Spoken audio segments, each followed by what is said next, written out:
बातमीपत्राला सुरुवात करूयात। पुढच्या 25 मिनिटात पाहूयात 50 बातम्या वेगवान स्वरूपात। संत निवृत्तीनाथ महाराज पालखी आज सोलापूर जिल्ह्यामध्ये प्रवेश करणार आहे, तर संत मुक्ताबाईंची पालखी वाकवड मुक्कामानंतर पंढरपूरकडे मार्गस्थ झालेली आहे। आज उस्मानाबाद जिल्ह्यातील भूम शहरात ही पालखी मुक्कामी असणार आहे। संत निवृत्तीनाथांच्या पायी दिंडी पालखीने आतापर्यंत 299 किलोमीटरचा टप्पा पार केला आहे। साताऱ्यात दोन्ही राजे आमने सामने आलेत। उदयनराजे भोसले यांनी बाजार समिती परिसरातील कार्यक्रम उधळून लावला। या ठिकाणी आमदार शिवेंद्रराजेंच्या हस्ते भूमिपूजन केलं जाणार होतं। यावेळी दोन्ही बाजूचे नेते आणि कार्यकर्ते आमने सामने आले।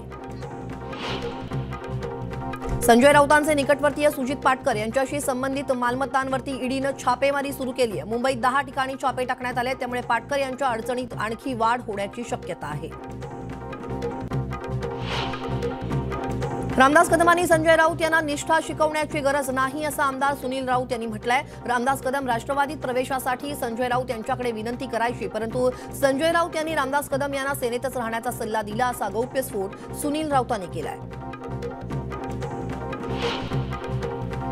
संदीप देशपांडेसह मनसे नेते गोंदिया दौऱ्यावरती आहेत। आगामी निवडणुका आणि पक्ष संघटना मजबूत करण्यासंदर्भात हा आजचा दौरा आहे। यावेळी पदाधिकाऱ्यांची महत्त्वाची बैठक होणार आहे।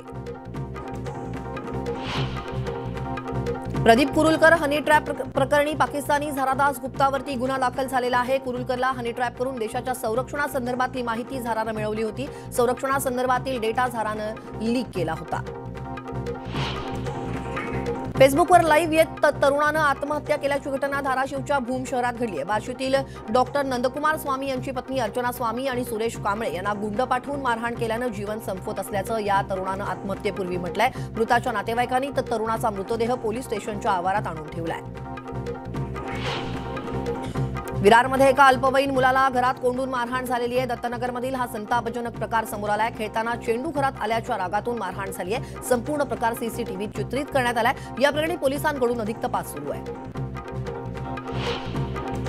छत्रपती संभाजीनगरमध्ये आक्षेपार्ह व्हिडिओ चित्रित करून अल्पवयीन मुलीवरती अत्याचार करण्यात आले। या प्रकरणी 6 आरोपींवरती पोस्को अंतर्गत गुन्हा दाखल करण्यात आलेला आहे। पोलीस अधिक तपास करतायत। पुण्यात मुंबई बंगळुरू महामार्गावरती अपघात झालाय। नर्हे इथल्या स्वामीनारायण मंदिराजवळ अपघात झालाय। वाहनावरील नियंत्रण सुटल्यानं अपघात झालेला आहे। यात एक जण जखमी झालाय। मीरा रोडमध्ये अनधिकृत बांधकाम तोडायला गेलेल्या पालिका अभियंत्याला मारहाण करण्यात आलेली आहे। नागरिक बांधकाम स्वतः तोडण्यास तयार असताना पालिकेनं का कारवाई केली असा सवाल स्थानिक आमदार गीता जैन यांनी केला। तसंच पावसाळ्याच्या काळात कारवाई करण्यास प्रतिबंध असतानाही अधिकाऱ्यांनी कारवाई केल्याचा दावा आमदार गीता जैन यांनी केला। पालघरच्या दांडी ग्रामपंचायत कार्यालयात उपसरपंच आणि सरपंच या दोन्ही गटांमध्ये तुफान हाणामारी झालेली आहे। ही घटना सीसीटीव्हीत कैद झालेली आहे। या मारहाणीत महिलांनाही चोप दिल्याचं प्रकरण आता समोर आलंय आणि या प्रकरणी सातपाटी पोलीस ठाण्यामध्ये 21 जणांवरती गुन्हा दाखल करण्यात आलाय। औरंगाबादचे स्टेटस ठेवल्यानं औरंगजेबाचं स्टेटस ठेवल्यानं तरुणाला बेदम मारहाण केल्याची घटना सोलापूरच्या अक्कलकोट तालुक्यात घडलेली आहे। या प्रकरणात स्थानिक पोलीस अधिकारी एकतर्फी भूमिका घेत असून वरिष्ठ अधिकाऱ्यांमार्फत चौकशी करावी अशी मागणी माजी आमदार सिद्धराम म्हेत्रे यांनी केली आहे। धावत्या बसच्या दरवाजाचं हुक तुटून दरवाजा उघडल्यानं प्रवाशाचा खाली पडून मृत्यू झाल्याची घटना नांदेडच्या कंधार तालुक्यातील शेल्दाळी फाट्याजवळ घडली आहे। आंबुलांगा ते सावरगाव पर्यंत रस्त्याचं काम रखडलेलं आहे आणि या खराब रस्त्यामुळे दुर्घटना घडल्याचा आरोप स्थानिक करतायत। भंडाऱ्याच्या तुमसर बालाघाट मार्गावरती वाळूनं भरलेल्या ट्रकनं ट्रॅक्टरला धडक देण्यात आली आहे। या अपघातामध्ये ट्रॅक्टर चालकाचा जागीच मृत्यू झालेला आहे। 2 जण यामध्ये गंभीर जखमी झालेत। जखमींना उपचारासाठी तुमसर जिल्हा रुग्णालयात हलवण्यात आलंय। तुम्हाला देशी कट्टा आणि बंदूक हवी असल्यास व्हॉट्सअप कॉल करा असा मेसेज सध्या फेसबुकवरती व्हायरल होत असल्यानं भंडाऱ्यामध्ये खळबळ उडाली। या प्रकरणी पोलीस अधिक तपास करतायत।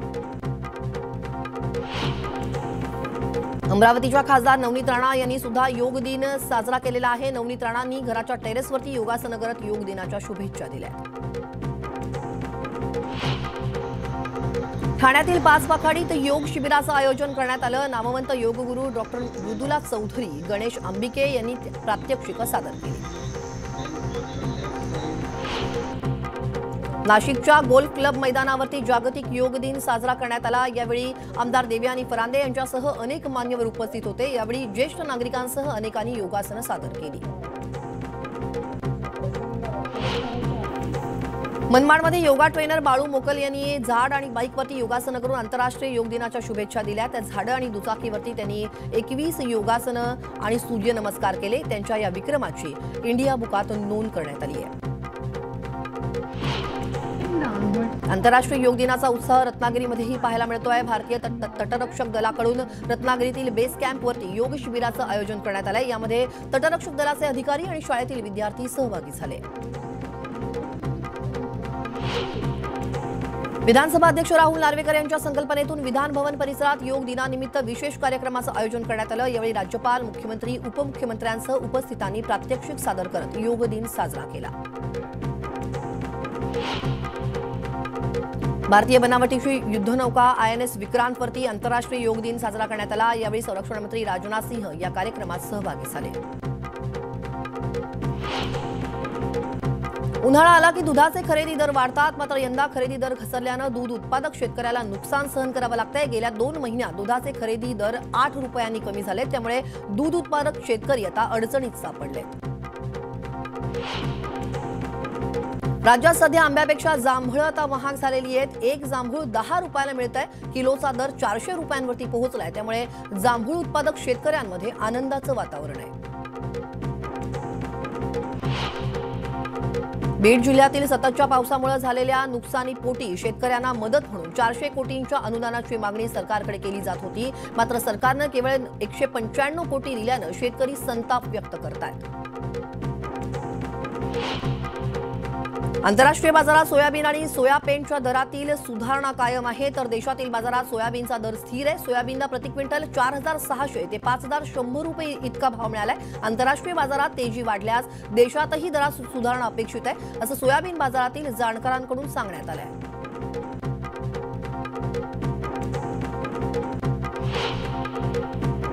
देशातील बाजारात कापसाचे भाव दबावातच आहेत। आंतरराष्ट्रीय बाजारातही कापसाचे वायदे दबावात आहेत। बाजार समित्यांमध्ये कापसाचे भाव 6,800 ते 7,400 रुपये इतके आहेत। कापूस बाजारातील ही स्थिती आणखी काही दिवस दिसू शकते, असा अंदाज अभ्यासकांनी व्यक्त केलाय।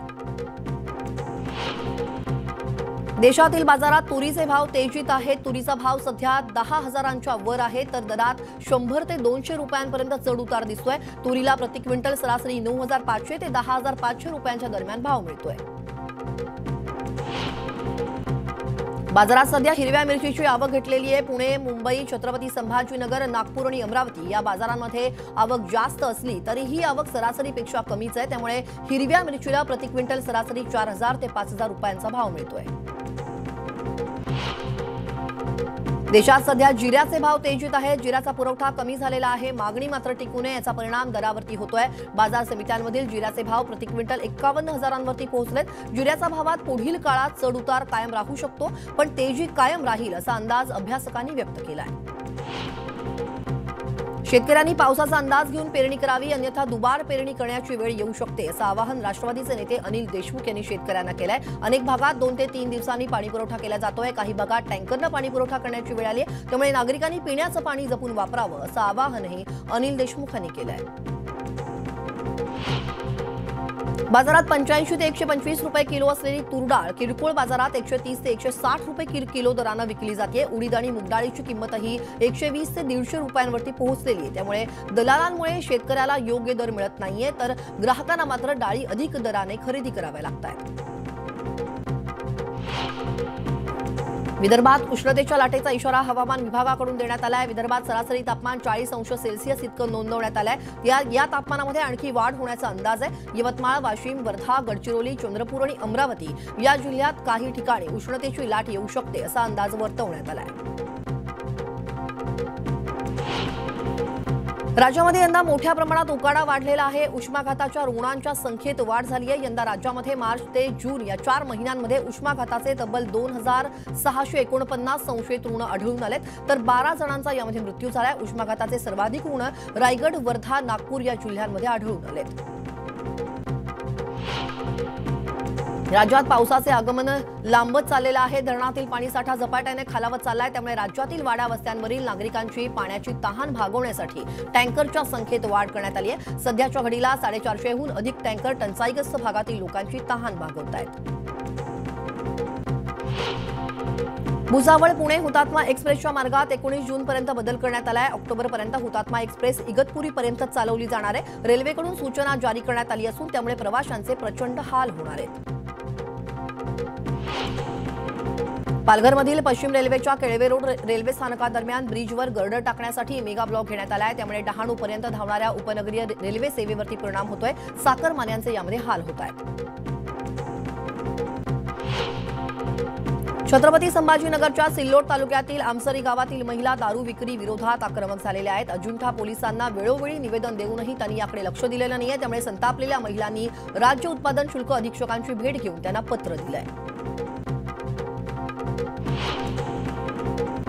कोल्हापुरात पाणी टंचाईमुळे एकीकडे एक दिवसाआड पाणी पुरवठा करण्याची वेळ आली आहे, तर दुसऱ्या बाजूला पाण्याच्या टाकीतून पाणी वाहून जात आहे। शाहू कॉलनीमधील पाणी वाया जात आहे। नागरिकांनी तीव्र नाराजी याबद्दल व्यक्त केली आहे। महापालिकेशी संपर्क साधण्याचा प्रयत्न देखील केलाय, मात्र कुणीही फोन उचलत नसल्याचं नागरिकांनी सांगितलंय।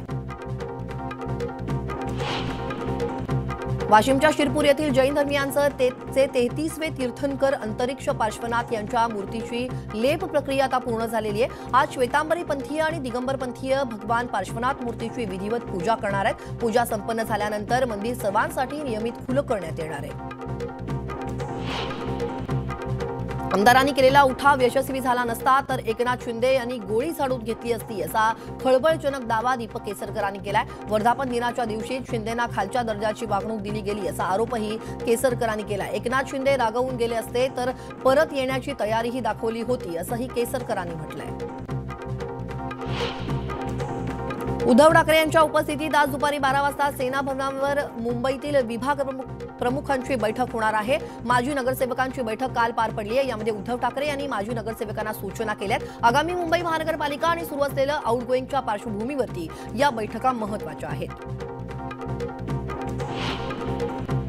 नवनियुक्त मुंबई काँग्रेस अध्यक्षा वर्षा गायकवाड यांच्या उपस्थितीत लोकसभेचा आढावा सुरू होणार आहे, मात्र या जागेवरून महाविकास आघाडीत तिढा निर्माण होण्याची शक्यता आहे। सध्या विद्यमान खासदार हे शिवसेना गटाचे आहेत, त्यामुळे शिवसेना ठाकरे गटाचे आहेत, मात्र माजी खासदार मिलिंद देवरा सुद्धा या जागेवरती आग्रही राहणार आहेत।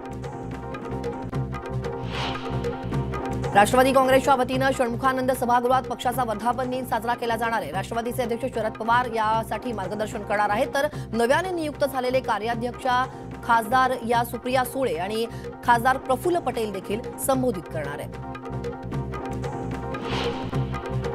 पंतप्रधान नरेंद्र मोदी यांच्या समर्थनार्थ भाजपकडून आजपासून संपर्क से समर्थन अभियान राबवण्यात येत आहे। भाजपच्या राष्ट्रीय सचिव पंकजा मुंडे यांनी या अभियानाची सुरुवात ही परळी शहरातून केली आहे। सर्वसामान्य नागरिकांपासून ते भाजी विक्रेता, लॉन्ड्री दुकानदार आणि फुल विक्रेते यांच्या त्यांनी प्रत्यक्ष भेटी घेतल्या। भोपाळमधील जबरदस्ती धर्मांतरण प्रकरणी एक व्हिडिओ आता समोर येतोय। धर्मांतरासाठी गळ्यात पट्टा घालून मुलावरती त्याचा छळ करण्यात आलेला आहे। या प्रकरणी पोलिसांनी एकूण 6 जणांना अटक केली आहे। यामध्ये 2 आरोपी अल्पवयीन आहेत।